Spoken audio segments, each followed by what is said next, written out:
ಎಲ್ಲರಿಗೂ ಶರಣಾರ್ಥಿಗಳು. ತಮಗೆಲ್ಲ ಗೊತ್ತಿದ್ದ ಹಾಗೆ ಭಾರತೀಯರಿಗೆ ಒಂದು ಭವ್ಯವಾದ ಇತಿಹಾಸ ಇದೆ ಅನ್ನೋದೇ ಬ್ರಿಟಿಷರು ಭಾರತಕ್ಕೆ ಬಂದ ಮೇಲೆ ಗೊತ್ತಾಗಿರುವಂಥದ್ದು. ಬ್ರಿಟಿಷರು ಭಾರತೀಯರಿಗೆ ಇತಿಹಾಸವನ್ನು ಪರಿಚಯಿಸೋದಕ್ಕೆ ಮೊದಲು ಭಾರತೀಯರು ಕಾಲ್ಪನಿಕ ಪುರಾಣಗಳು, ಮಹಾಕಾವ್ಯಗಳೇ ನಮ್ಮ ಇತಿಹಾಸ ಅಂತ ನಂಬಿ ಕೂತಿದ್ರು. ಇದು 2ನೇ ಶತಮಾನದಿಂದ ಈಚೆಗೆ ಹುಟ್ಟಿದಂಥ ಆರ್ಯ ವೈದಿಕರ ಸಾಹಿತ್ಯಗಳು ಇಡೀ ಭಾರತೀಯರ ಮನಸ್ಸನ್ನು ವ್ಯಾಪಿಸ್ತಕ್ಕಂಥವು. 5-6 ಸಾವಿರ ವರ್ಷಗಳ ಇತಿಹಾಸದಲ್ಲಿ ಈ ಇಡೀ ದೇಶಕ್ಕೆ ಏಕ ಸಂಸ್ಕೃತಿ ಇದೆ, ಇಲ್ಲಿ ಬಹುಸಂಸ್ಕೃತಿ ಇಲ್ಲ ಅನ್ನುವ ಪ್ರತಿಪಾದನೆ ಇತ್ತೀಚಿನ ದಿನಗಳಲ್ಲಿ ಹೆಚ್ಚಿದೆ. ಇತಿಹಾಸವನ್ನು ತಿರುಸ್ತಕ್ಕಂಥದ್ದು ಬ್ರಿಟಿಷರು ಇತಿಹಾಸವನ್ನು ಪರಿಚಯ ಮಾಡಿಸಿದ ಮೇಲೆ ಹೌಹಾರದವರು ಇಲ್ಲಿನ ಇತಿಹಾಸ ತಿರುಚುಕಾರರು. ನಾನು ತಮ್ಮೆಲ್ಲದರಗಡೆ ಭಾರತದ ಸಂಕ್ಷಿಪ್ತ ಇತಿಹಾಸವನ್ನು ಇಡ್ತೇನೆ. ಇವತ್ತು ನಾನು ಬುಲೆಟ್ ಪಾಯಿಂಟಲ್ಲಿ ಕೊಡ್ತೇನೆ, ತಾವು ಅದನ್ನು ಭಾಳ ವಿವರವಾಗಿ ಬೇರೆ ಬೇರೆ ಗ್ರಂಥಗಳನ್ನು ಪರಾಮರ್ಶಿಸಿ ಓದಬಹುದು. ಭಾರತದ ಇತಿಹಾಸ ಕಾಲಘಟ್ಟ, ರಾಜಸತ್ಯ ಇತಿಹಾಸ ಕಾಲಘಟ್ಟವನ್ನು ನಾವು ತಗೊಂಡಾಗ ಈ ಹರ್ಯಕ ವಂಶ ಅಂತ ಬರ್ತದೆ. ಮೊಟ್ಟ ಮೊದಲು ಈ ಹರ್ಯಕ ವಂಶ ಕ್ರಿಸ್ತ ಪೂರ್ವದ 544ರಿಂದ 414ರವರೆಗೆ ಭಾರತವನ್ನು ಆಳದಂಥದ್ದು. ಆ ಕಾಲದಲ್ಲಿ ಭಾರತದಲ್ಲಿ ಇದ್ದ ಧರ್ಮಗಳು ದ್ರಾವಿಡ ಶೈವ ಧರ್ಮ, ಬೌದ್ಧ ಧರ್ಮ, ಜೈನ ಧರ್ಮಗಳು. ಆಗ ಪ್ರಾಮುಖ್ಯತೆ ಹೊಂದಿದ ಭಾಷೆಗಳು ಪಾಲಿ ಭಾಷೆ ಮತ್ತು ಪ್ರಾಕೃತ ಭಾಷೆ, ಇವುಗಳ ಜೊತೆಗೆ ಸ್ಥಳೀಯ ಭಾಷೆಗಳು. ಅದರ ನಂತರ ಬರುವಂಥದ್ದು ಶಿಶುನಾಗ ವಂಶ. ಈ ಶಿಶುನಾಗ ವಂಶ ಕ್ರಿಸ್ತ ಪೂರ್ವದ 413ರಿಂದ 344ರಲ್ಲಿ. ಈ ಕಾಲಘಟ್ಟದಲ್ಲೂ ಕೂಡ ಭಾರತದಲ್ಲಿ ಇದ್ದದ್ದು ಶೈವ ದ್ರಾವಿಡ ಧರ್ಮ, ಬೌದ್ಧ ಧರ್ಮ, ಜೈನ ಧರ್ಮ ಮತ್ತು ಪಾಲಿ ಪ್ರಾಕೃತ ಭಾಷೆಗಳು. ಅದರ ನಂತರ ಬರುವುದು ನಂದ ವಂಶ. ಇದು ಕ್ರಿಸ್ತ ಪೂರ್ವ 345ರಿಂದ 321. ಆ ಕಾಲಘಟ್ಟದಲ್ಲೂ ಅವೇ ಧರ್ಮಗಳು ಮತ್ತು ಅವೇ ಭಾಷೆಗಳಿದ್ದವು ಭಾರತದಲ್ಲಿ. ಅದರ ನಂತರ ಮೌರ್ಯ ವಂಶ. ಇದು 321ರಿಂದ 298ರವರೆಗೆ. ಅಲ್ಲೂ ಕೂಡ ಅದೇ ಧರ್ಮಗಳು ಮತ್ತು ಅವೇ ಭಾಷೆಗಳಿಗೆ ಪ್ರಾಮುಖ್ಯತೆ ಇತ್ತು. ಆ ನಂತರ ಮೌರ್ಯ ವಂಶದ ಬಹಳ ಬಹುಮುಖ್ಯ ರಾಜ ಅಶೋಕ. ಈತನ ಕಾಲಘಟ್ಟ ಕ್ರಿಸ್ತ ಪೂರ್ವ 272ರಿಂದ 232. ಆತನ ಕಾಲಘಟ್ಟದಲ್ಲಿ ಬೌದ್ಧ ಧರ್ಮ ಬಹಳ ದೊಡ್ಡ ಮಟ್ಟದಲ್ಲಿ ಪ್ರವರ್ಧಮಾನಕ್ಕೆ ಬಂದದ್ದನ್ನು ನೋಡಿದ್ದೇವೆ. ಜೈನ ಧರ್ಮ ಕೂಡ ಇತ್ತು. ಅದರ ಜೊತೆಗೆ ಪ್ರಾಕೃತ ಮತ್ತು ಪಾಲಿ ಭಾಷೆಗಳಿಗೆ ಎಲ್ಲಿಲ್ಲದ ಪ್ರಾಮುಖ್ಯತೆ ಆ ಕಾಲದಲ್ಲಿತ್ತು. ಅಶೋಕನ ನಂತರ ಬಂದಂಥ ಅಶೋಕನ ಉತ್ತರಾಧಿಕಾರಿಗಳನ್ನು ಸಂಹಾರ ಮಾಡುವ ಮೂಲಕ ವೈದಿಕ ಪುಷ್ಯಮಿತ್ರ ಶುಂಗ ವಂಶವನ್ನು ಸ್ಥಾಪನೆ ಮಾಡ್ತಾನೆ. ಅದರ ಕಾಲಘಟ್ಟ ಕ್ರಿಸ್ತ ಪೂರ್ವ 185ರಿಂದ 73.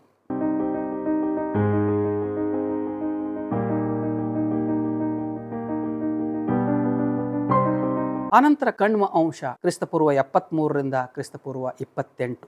ಆನಂತರ ಶಾಕ್ ವಂಶ. ಇದು 1ನೇ ಶತಮಾನದಲ್ಲಿ ಆರಂಭವಾದಂಥ ಶಾಕ್ ವಂಶ. ಆ ನಂತರ ಕುಶಾಣರು. ಇದು ಕ್ರಿಸ್ತ ಪೂರ್ವ 240ರಿಂದ 570ರವರೆಗೆ. ಆ ಕಾಲಘಟ್ಟದಲ್ಲೂ ಕೂಡ ಕ್ರಿಸ್ತ ಶಕದ ಕಾಲಘಟ್ಟದಲ್ಲೂ ಕೂಡ ಭಾರತದಲ್ಲಿ ಪ್ರಾಮುಖ್ಯತೆ ಪಡೆದಿದ್ದು ಶೈವ, ದ್ರಾವಿಡ, ಜೈನ ಧರ್ಮಗಳೇ.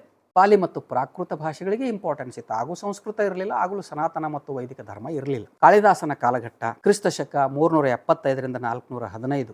ಹರ್ಷವರ್ಧನ ಕಾಲಘಟ್ಟ 606ರಿಂದ 447. ಆನಂತರ ಹರ್ಷವರ್ಧನ ಕಾಲಘಟ್ಟ. ಆಮೇಲೆ ಚೋಳರದು ಕ್ರಿಸ್ತ ಶಕ 300ರಿಂದ ಕ್ರಿಸ್ತ ಶಕ 1279. ಆಗ ಬೌದ್ಧ, ಜೈನ, ಶೈವ ಧರ್ಮಗಳು, ಪಾಲಿ ಪ್ರಾಕೃತಗಳ ಜೊತೆಗೆ ಪ್ರಾಚೀನ ತಮಿಳು, ಕನ್ನಡ ಭಾಷೆ ಇವೆಲ್ಲ ಭಾರತದಲ್ಲಿ ಪ್ರಾಮುಖ್ಯತೆಯನ್ನು ಪಡೆದಿದ್ದು. ಇನ್ನು ಪಾಲವಂಶ 810ರಲ್ಲಿ. ಹಾಗೂ ಕೂಡ ಇವೆಲ್ಲ ಧರ್ಮಗಳಿದ್ದು ಅದರ ಜೊತೆಗೆ ಸಂಸ್ಕೃತದ ಉದಯ. ಅಂದರೆ ಕ್ರಿಸ್ತ ಶಕ 1ನೇ ಶತಮಾನದ ನಂತರ ಸಂಸ್ಕೃತ ಪ್ರವರ್ಧಮಾನಕ್ಕೆ ಬಂತು. ವೈದಿಕ ಸಾಹಿತ್ಯಗಳು ಹುಟ್ಕೊಂಡು ಅನ್ನೋದಕ್ಕೆ ಬಹಳ ದೊಡ್ಡ ಸಾಕ್ಷಿ ಇದು. ಸಂಸ್ಕೃತ ಗ್ರಂಥಗಳ ಆರಂಭ ಆಗಿದ್ದು ಕ್ರಿಸ್ತ ಶಕ 810ರಿಂದ ಅಂತ ಕೆಲವು ಪ್ರಾಜ್ಞರು ಗುರುತಿಸ್ತಾರೆ. ಅದರ ನಂತರ ಪರಕೀಯರ ಆಕ್ರಮಣ ಶುರು ಆಗ್ತದೆ. ಮಹಮ್ಮದ್ ಗಜ್ನವಿ 910 ಕ್ರಿಸ್ತ ಶಕ 910ರಿಂದ 1030ರವರೆಗೆ ಭಾರತದ ಮೇಲೆ 17 ಸಲ ದಾಳಿ ಮಾಡದ ಅನ್ನುವಂಥದ್ದು ಓದಿದ್ದೇವೆ. ಆನಂತರ ಮಹಮ್ಮದ್ ಗೋರಿ ಕೂಡ 1175ರಿಂದ 1202ರವರೆಗೆ ಭಾರತದ ಮೇಲೆ ದಾಳಿಯನ್ನು ಮಾಡ್ತಾನೆ. ಕುತುಬುದ್ದೀನ್ ಐಬಕ್ ಇಲ್ಲೇ ಸಾಮ್ರಾಜ್ಯವನ್ನು ಸ್ಥಾಪಿಸಿ 1206ರಿಂದ 1210 ಇದು ಕ್ರಿಸ್ತ ಶಕ. ಆನಂತರ ಖಿಲ್ಜಿ ಅಂಶ 1296ರಿಂದ 1320ರವರೆಗೆ ಭಾರತವನ್ನು ಖಿಲ್ಜಿ ಅಂಶ ಆಳ್ತದೆ. ಅದರ ಮುಂದುವರೆದ ಭಾಗವಾಗಿ ತಗಲಕ್ ಅಂಶ. ಇವರೆಲ್ಲ ವಿದೇಶಿಯರೇ. 1320ರಿಂದ 1414ರವರೆಗೆ. ಆನಂತರ ಲೋಧಿ 1450ರಿಂದ 1526ರವರೆಗೆ. ಮುಂದೆ ಬಾಬರ್, ಈತ ಮೊಘಲ್ ರಾಜವಂಶದವ. ಬಾಬರ್ 1526ರಿಂದ 1707ರವರೆಗೆ. ಇಲ್ಲಿ ಈ ಕಾಲಘಟ್ಟದಲ್ಲಿ ಅಧಿಕ ಸಂಖ್ಯೆಯಲ್ಲಿ ಭಾರತೀಯ ತಳ ಸಮುದಾಯದ ತಳವರ್ಗದ ಜನರು ಇಸ್ಲಾಂ ಧರ್ಮಕ್ಕೆ ಮತಾಂತರವನ್ನು ಆಗತಕ್ಕಂಥ ಕಾಲಘಟ್ಟ ಇದು.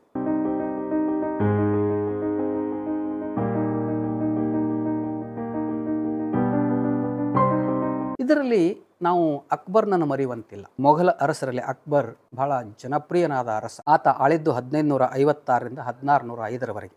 ಇಲ್ಲಿ ಮೊಘಲರನ್ನ ಖುಷಿಪಡಿಸೋದಕ್ಕೆ, ಸಂತೋಷಪಡಿಸೋದಕ್ಕೆ ಭಾರತೀಯ ಯಾವ ವರ್ಗದ ಜನರು ಪ್ರಯತ್ನ ಮಾಡಿದ್ರು ಅನ್ನೋದನ್ನು ನಾವು ಸೂಕ್ಷ್ಮವಾಗಿ ಅವಲೋಕಿಸಬೇಕು. ಮೊಘಲರಲ್ಲಿಯೇ ಪ್ರಖ್ಯಾತನಾದ ಅಕ್ಬರ್ನನ್ನು ಖುಷಿಪಡಿಸುವ ಸಲುವಾಗಿ ಭವಿಷ್ಯ ಪುರಾಣವನ್ನು ಕೆಲವರು ಬರೀತಾರೆ. ಆ ಭವಿಷ್ಯ ಪುರಾಣದಲ್ಲಿ ಅಕ್ಬರ್ ತನ್ನ ಹಿಂದಿನ ಜನ್ಮದಲ್ಲಿ ಮುಕುಂದ ಭಟ್ಟ ಎನ್ನುವ ಬ್ರಾಹ್ಮಣನಾಗಿದ್ದ ಅನ್ನುವ ಪ್ರಸ್ತಾಪ ಬರ್ತದೆ. ಮುಂದೆ ಮೊಘಲರ ಸಹಾಯದಿಂದ ಈ ಆರ್ಯ ವೈದಿಕರು ಬೌದ್ಧ ಧರ್ಮವನ್ನು ನಾಶಪಡಿಸುವ ಕೆಲಸ ಆರಂಭ ಮಾಡ್ತಾರೆ.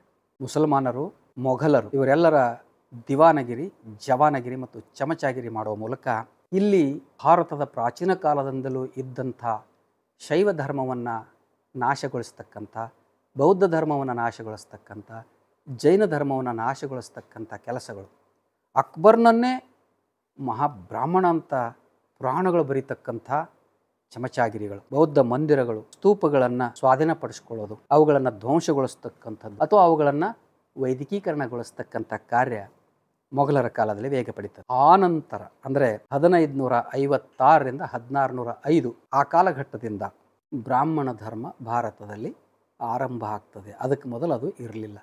ಸನಾತನ ಆರ್ಯ ವೈದಿಕ ಧರ್ಮ ಅಥವಾ ಬ್ರಾಹ್ಮಣ ಧರ್ಮ ಅಂತ ನಾವು ಕರೀಬಹುದು. ಆದರೆ 1608ರಲ್ಲಿ ಭಾರತಕ್ಕೆ ಬ್ರಿಟಿಷರ ಆಗಮನ ನಾವು ಭಾಳ ಸೂಕ್ಷ್ಮವಾಗಿ ಅದು ಗಮನಿಸಬೇಕು. ಬ್ರಿಟಿಷರು ಇಲ್ಲಿ ಬಂದ ಮೇಲೆ ಜನಪರವಾದ ಆಡಳಿತ, ಲೂಟಿ ಎರಡನ್ನೂ ಮಾಡ್ತಾರೆ. ಅವರು ತಮ್ಮ ಅನುಕೂಲಕ್ಕಾಗಿ ಒಂದಷ್ಟು ಜನಪರ ಕೆಲಸಗಳು ಕೂಡ ಮಾಡ್ತಾರೆ. ಆದರೆ ಅವರ ಹಾಬೀಸ್, ಹವ್ಯಾಸಗಳ ಅನುಗುಣವಾಗಿ ಭಾರತೀಯರಿಗೆ ಭವ್ಯವಾದ ಇತಿಹಾಸ ಇದೆ ಅನ್ನೋದನ್ನು ಉತ್ಖನನಗಳ ಮೂಲಕ ತೋರಿಸಿಕೊಟ್ಟಂಥವರು ಬ್ರಿಟಿಷರು. ಈ ಉತ್ಖನನದಲ್ಲಿ ಪ್ರಾಚೀನ ಭಾರತೀಯ ಭಾಷೆಗಳು, ಪ್ರಾಚೀನ ಭಾರತೀಯ ಪುರಾತತ್ವ ದಾಖಲೆಗಳು ಹೊರಗೆ ಬರ್ತಾ ಹೋಗ್ತವೆ. ಪಾಲಿ ಭಾಷೆ ಬಗ್ಗೆ ಭಾರತೀಯರಿಗೆ ತಿಳಿತದೆ. ಆ ಪಾಲಿ ಭಾಷೆಯ ಲಿಪಿ, ಬುದ್ಧನ ವಿಗ್ರಹಗಳು, ಹರಪ್ಪ ಮೊಹೆಂಜೊದಾರದಲ್ಲಿ ಪಶುಪತಿ ಶಿವನ ವಿಗ್ರಹಗಳು, ಸ್ತೂಪಗಳು, ಮಂದಿರಗಳು ಇವೆಲ್ಲ ಪುರಾವೆಗಳು ಬ್ರಿಟಿಷರ ಕಾಲದಲ್ಲಿ ನಮಗೆ ಸಿಗ್ತಾ ಹೋಗ್ತದೆ. ಆಗ ತಮ್ಮ ಧರ್ಮದ ರಕ್ಷಣೆಗಾಗಿ ಶಿವನನ್ನು ತ್ರಿಮೂರ್ತಿಗಳ ಭಾಗವಾಗಿಸ್ತಕ್ಕಂಥ ಕೆಲಸ, ಬುದ್ಧನನ್ನು ವಿಷ್ಣುವಿನ ಅವತಾರಗಳಲ್ಲಿ ಸಿಗಿಸುವಂಥ ಕೆಲಸಗಳು ವೇಗ ಪಡಿತವೆ. ಮುಂದೆ 19ನೇ ಶತಮಾನದಲ್ಲಿ ಆರ್ಯ ವೈದಿಕರು ಮೊಘಲರ ಸಹಾಯದಿಂದ ಇಲ್ಲಿ ಪ್ರಾಚೀನ ಕಾಲದಿಂದಲೂ ಇದ್ದ ಧರ್ಮಗಳನ್ನು ಭಾಗಶಃ ಹುಡಿಗೊಳಿಸಿ ತಮ್ಮ ಧರ್ಮಕ್ಕೆ ಒಂದು ಹೆಸರನ್ನು ಹುಡುಕಾಟ ಶುರು ಮಾಡ್ತಾರೆ. ಅಲ್ಲಿವರೆಗೂ ಆ ಧರ್ಮಕ್ಕೆ ಯಾವುದೂ ಹೆಸರಿಲ್ಲ, ಅದರ ಧರ್ಮದ ಸ್ಥಾಪಕ ಯಾರು ಗೊತ್ತಿಲ್ಲ. ಪ್ರಾಚೀನ ಭಾರತೀಯ ಧರ್ಮಗಳ ಅಷ್ಟಿಷ್ಟು ಸಾರವನ್ನೆಲ್ಲ ನಕಲು ಮಾಡ್ತಾ, ಬುದ್ಧನ ಜಾತಕ ಕಥೆಯಿಂದ ಅನೇಕ ಘಟನೆಗಳನ್ನು ಅಪಹರಿಸ್ತಾ, ಶಿವನನ್ನು ಅಪಹರಿಸ್ತಾ, ಆತನನ್ನು ರುದ್ರ ಆತನಿಗೆ ಸಮೀಕರಿಸ್ತಾ, ತಮ್ಮ ಮೂಲ ದೇವರುಗಳಾದ ಅಗ್ನಿ, ವರುಣ, ಮಿತ್ರ, ಇಂದ್ರ ಇವರೆಲ್ಲರನ್ನ ಮರಿತಾ ಹೊಸ ಹೊಸ ದೇವತೆಗಳನ್ನು ಹುಟ್ಟು ಹಾಕ್ತಾ, ಭಾರತೀಯ ತತ್ವ ಪರಂಪರೆಗಳನ್ನು ನಕಲು ಮಾಡಿ ಅವುಗಳನ್ನು ಕನ್ವರ್ಟ್ ಮಾಡತಕ್ಕಂಥ ಕೆಲಸ ಆರಂಭ ಮಾಡೋದು 19ನೇ ಶತಮಾನದಲ್ಲಿ.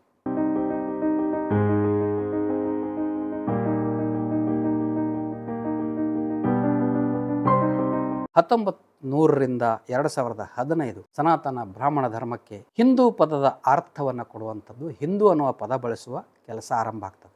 ಇತ್ತೀಚೆಗೆ ಅನೇಕ ಜನ ಇದು ವೇದ ಕಾಲದಲ್ಲೇ ಹಿಂದೂ ಅನ್ನೋ ಶಬ್ದ ಇದೆ ಅಂತ ಯಾವುದೋ ಒಂದು ಶ್ಲೋಕವನ್ನು ಉದಾಹರಿಸ್ತಾ ಅದನ್ನು ಪ್ರತಿಪಾದಿಸುವ ಮರೆಮಾಚತಕ್ಕಂಥ ಕೆಲಸಗಳು ವೇಗ ಪಡೆದಿದ್ದಾವೆ. ಹಿಂದೂ ಅನ್ನೋ ಪದಕ್ಕೆ ಈ ಪರ್ಷಿಯನ್ರು ಬೇರೆಯೇ ಅರ್ಥ ಇದ್ದಿದ್ದನ್ನ ಈ 2014-15ರಲ್ಲಿ ಹೊರಗೆ ಬರ್ತದೆ. ಅದಕ್ಕೆ ಮೊದಲು ಕೂಡ ಅದು ಹೊರಗೆ ಬಂದಿತ್ತು. 2015ರಿಂದ 2024ರಲ್ಲಿ ಈ ಹಿಂದೂ ಅನ್ನೋ ಶಬ್ದವನ್ನು ಬಳಸುವುದು ಕಡಿಮೆ ಮಾಡ್ತಾ ಹೋಗ್ಲಾಗ್ತದೆ. ಇತ್ತೀಚಿನ ದಿನಗಳಲ್ಲಿ ನೀವು ಹಿಂದೂ ಅನ್ನೋ ಶಬ್ದಕ್ಕಿಂತಲೂ ಸನಾತನ ಅನ್ನುವ ಶಬ್ದ ಉಪಯೋಗಿಸ್ತಿರತಕ್ಕಂಥದ್ದು ಬಲಪಂಥೀಯರು ತಾವು ಗಮನಿಸಬಹುದು. ಹೀಗೆ ಸನಾತನ ಅನ್ನೋ ಶಬ್ದ ಕೂಡ ಅವ್ರದ್ದು ಅಲ್ಲ. ಸನಾತನ ಅಂದರೆ ಪುರಾತನ, ಪುರಾತನ ಅಂದರೆ ನಾಶವಾಗದೇ ಇರುವಂಥದ್ದು. ಈ ಶಬ್ದವನ್ನು ಮೊಟ್ಟ ಮೊದಲು ಪ್ರಯೋಗ ಮಾಡಿದವ ತಥಾಗತ ಗೌತಮ ಬುದ್ಧ. ಏಸ್ ಧಮ್ಮೋ ಸನಾತನೋ, ಧಮ್ಮ ಪದದಲ್ಲಿ ಏಸ್ ಧಮ್ಮೋ ಸನಾತನೋ ಅನ್ನುವಂಥ ಶಬ್ದವನ್ನು ಮೊದಲು ಪ್ರಯೋಗ ಮಾಡಿದ್ದು ಬುದ್ಧ. ಆ ಶಬ್ದವನ್ನು ಕೂಡ ಅಪಹರಿಸಲಾಯಿತು ಅನ್ನೋದನ್ನು ನಾವು ಇಲ್ಲಿ ಮನಗಾಣಬೇಕು. ವೈದಿಕ ಅಥವಾ ಬ್ರಾಹ್ಮಣ ಧರ್ಮ ಅಥವಾ ಹಿಂದೂ ಧರ್ಮ ಇದಕ್ಕೆ ಯಾವುದೇ ಪುರಾತತ್ವ ಪುರಾವೆಗಳಿಲ್ಲ. ವಿದೇಶಿ ಇತಿಹಾಸಕಾರರು ಭಾರತಕ್ಕೆ ಭೇಟಿ ಕೊಟ್ಟಾಗಲೂ ಕೂಡ ಅಂಥ ಒಂದು ಧರ್ಮ ಇಲ್ಲಿದ್ದ ಬಗ್ಗೆ ಯಾವುದೇ ದಾಖಲೆಗಳನ್ನು ತಮ್ಮ ಗ್ರಂಥಗಳಲ್ಲಿ ಅವರು ನಮೂದಿಸಿಲ್ಲ. ಈ ಸನಾತನ ಅನ್ನುವ ಶಬ್ದ ಬೌದ್ಧ ಧರ್ಮದಿಂದ ಕದಿಯಲಾಗಿದ್ದು, ಹಿಂದೂ ಅನ್ನುವ ಶಬ್ದ ಇತ್ತೀಚೆಗೆ 18-19ನೇ ಶತಮಾನದಲ್ಲಿ ಕಾಯಿನ್ ಮಾಡಿ ಅದರ ಅರ್ಥ ಬೇರೆದೆ ಅನ್ನುವಂಥ ಮಾತು ಬಂದಾಗ ಈಗ ಕ್ರಮೇಣವಾಗಿ ಅದನ್ನು ಸನಾತನ ಧರ್ಮ ಎಂದು ಪ್ರತಿಪಾದಿಸುವ ಈ ಅಟೆಂಪ್ಟ್ಸ್ಗಳು ಇವೆಲ್ಲವನ್ನು ನೋಡಿದಾಗ ಭಾರತದಲ್ಲಿ ಸನಾತನ ಅಥವಾ ಆರ್ಯ ಅಥವಾ ವೈದಿಕ ಈ ಧರ್ಮಕ್ಕೆ ಯಾವುದೇ ಪುರಾತತ್ವ ದಾಖಲೆಗಳು ಇಲ್ಲದೇ ಇರೋದನ್ನು ನಾವು ಗಮನಿಸಿದಾಗ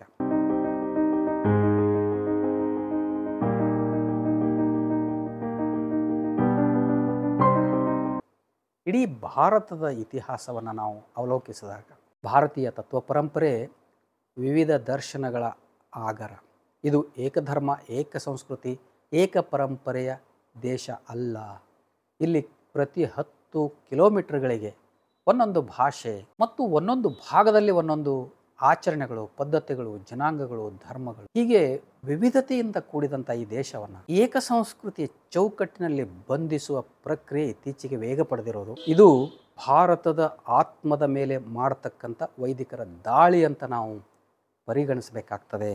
ಹಾಗಾಗಿ ಈ ಫೇಕ್ ನೆರೇಷನ್ಸ್ಗಳು ಇತ್ತೀಚಿನ ದಿನಗಳಲ್ಲಿ ಬಲಪಂಥೀಯ ಪ್ರತಿಪಾದಕರು ಮಾಡ್ತಿರೋದು, ಅದಕ್ಕೆ ನಮ್ಮ ಯುವಜನತೆ ಮತ್ತು ಭಾರತದ ಜನತೆ ಬಲಿಯಾಗ್ತಿರೋದನ್ನು ನೋಡಿದಾಗ ಭಾರತ ತನ್ನ ಮೂಲ ಸ್ವರೂಪವನ್ನು ಬದಲಾಯಿಸಿಕೊಂಡು ವಿಕೃತಗೊಳ್ಳುತ್ತಿದೆಯಲ್ಲ ಅನ್ನುವ ಒಂದು ದುಃಖ ನಮ್ಮೆಲ್ಲರಿಗೂ ಆಗಬೇಕಾಗ್ತದೆ.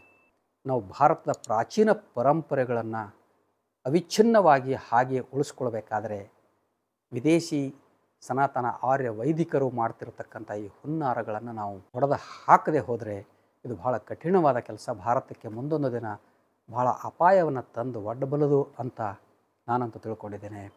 ಶರಣಾರ್ಥಿ. ಸತ್ಯವನ್ನು ಪ್ರತಿಪಾದಿಸುವ, ಜನರನ್ನು ಜಾಗೃತೆಗೊಳಿಸುವ ನನ್ನ ವಿಡಿಯೋಗಳನ್ನು ತಪ್ಪದೇ ನೋಡುತ್ತೀರಿ. ನೋಡಿದ ಮೇಲೆ ತಮ್ಮ ಸಮೀಪದ ಬಂಧುಗಳಿಗೂ ಸ್ನೇಹಿತರಿಗೂ ಶೇರ್ ಮಾಡುವುದನ್ನು ಮರೆಯದಿರಿ. ಹಾಗೆಯೇ ಈ ಚಾನಲನ್ನು ತಾವೆಲ್ಲರೂ ಸಬ್ಸ್ಕ್ರೈಬ್ ಮಾಡಿ ಜಾಯಿನ್ ಆಪ್ಷನನ್ನು ನಿಮ್ಮದಾಗಿಸಿಕೊಳ್ಳಿ. ಈ ಚಾನಲ್ ಬೆಳವಣಿಗೆಗೆ ಸಹಕರಿಸಿ. ಶರಣಾರ್ಥಿ.